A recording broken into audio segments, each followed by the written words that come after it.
اور ابھی آپ کو اہم خبر دیتے چلیں، صوبہ پنجاب میں 7 جون سے تمام سکولز کھولنے کا اعلان کر دیا گیا۔ پنجاب میں میٹرک اور انٹر کے سالانہ امتحانات 23 جون سے 29 جولائی تک ہوں گے، جبکہ 34 اضلاع میں 31 مئی سے تمام کالجز بھی کھول دیے جائیں گے۔ دوسری جانب آپ کو بتائیں، کورونا کیسز میں کمی کے بعد خیبر پختونخوا کے مزید 5 اضلاع میں تعلیمی ادارے کھولنے کا فیصلہ کیا گیا ہے۔ اس حوالے سے محکمہ تعلیم خیبر پختونخوا کا یہ کہنا ہے، 31 مئی سے چارسدہ، نوشہرہ، صوابی، بنوں اور ہری پور کے تمام تعلیمی ادارے کھول دیے جائیں گے۔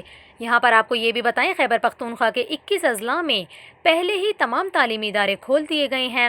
دوسری جانب آپ کو بتائیں، NCOC نے اساتذہ اور تعلیمی اداروں کے عملے کے لیے ویکسینیشن لازمی قرار دے دی ہے۔